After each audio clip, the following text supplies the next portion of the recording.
Hi friends, பாப்பா முட்டை கறி செய்ய போகிறாங்க. முட்டை நல்லா வேக வச்சுக்கிட்டாங்க. வேக வச்சுட்டு முட்டையை நல்லா உரிச்சிட்டு ரெண்டாக வெட்டி வச்சுட்டாங்க.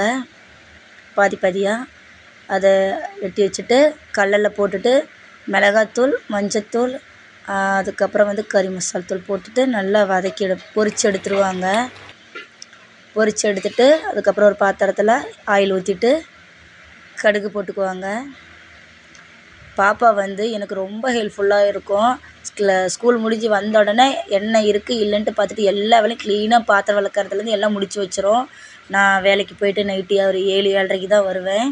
அதுக்குள்ளே வீட்டில் சமைச்சி பையனுக்கு கொடுத்துட்டு பாப்பாவும் சாப்பிட்டு நீட்டாக படிக்க ஆரம்பிச்சிடும். ரொம்ப வெங்காயம் போட்டுக்கிட்டாங்க. கடுகு பொரிஞ்ச உடனே வெங்காயத்தை நல்லா வதக்கி விட்டுருவாங்க. வதக்கி விட்டுட்டு வதக்கிட்டு இஞ்சி பூண்டு இடித்து வச்சது போட்டுக்கிட்டாங்க.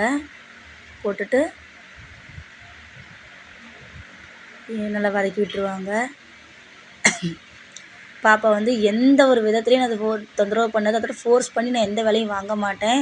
அவங்களும் இன்ட்ரெஸ்ட் எடுத்து சமையல் ரொம்ப இன்ட்ரெஸ்ட் எடுத்து செய்வாங்க. கருவேப்பிலை போட்டாச்சு, நல்லா வதக்கிக்கிட்டாங்க. அம்மா மாதிரி நான் பார்த்து தக்காளி நிறைய போடணும். எனக்கு தக்காளி தொக்கு மாதிரி தான் பண்ண போகிறோம். ஸோ அதை பண்ணி கிரேவி மாதிரி பண்ணி தான் தக்காளி போகிறாங்க. தக்காளி நிறைய போட்டாச்சு, நல்லா வதக்கி விட்டுட்டாங்க. உப்பு போட்டாச்சு, நல்லா வதக்கி விடுவாங்க. ஆல்ரெடி அவங்க முன்னாடி உப்பு கொஞ்சம் போட்டுக்கிறாங்க. ஸோ அதனால் உப்பு கொஞ்சமாக போட்டாச்சு. மஞ்சத்தூள், மல்லித்தூள், கரம் மசாலா தூள், மிளகாய் தூள் நல்லா வதக்கிட்டாங்க. பொரிச்சு வச்ச முட்டையை கொட்டிக்கிட்டாங்க. நல்லா இது பண்ணுவாங்க, நல்லா வதக்கிட்டாங்க. மெதுவாக குறையாத மெதுவாக அவ்வளோதான். மல்லித்தலை தூவியாச்சு சொல்லுங்கள். ஊற்றிட்டாங்க. தூள் என்ன பிடிக்கிறாங்க. எப்பவுமே பாப்பா ஸ்கூல் விட்டு வந்த உடனே ஏதாவது செய்வாங்க. செஞ்சு நாங்கள் வேலைக்கு போயிட்டோம். தம்பிக்கு அவங்களுக்கு ஏதாவது இருந்தால் பாப்பா அவங்களே சமைச்சு சாப்பிடுவாங்க. முட்டையை போட்டுக்கிட்டாங்க. பையனுக்கு செஞ்சு விட்டுட்டாங்க.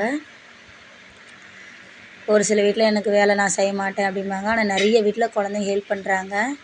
மல்லித்தலை ஃபைனலாக தூவியாச்சு, செஞ்சாச்சு.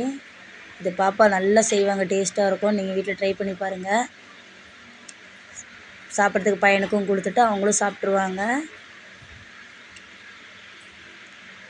நிறைய வில்லேஜில் நிறைய குழந்தைங்க வீட்டு வேலையெல்லாம் அம்மா கஷ்டப்படுறாங்கன்னு செய்கிறாங்க.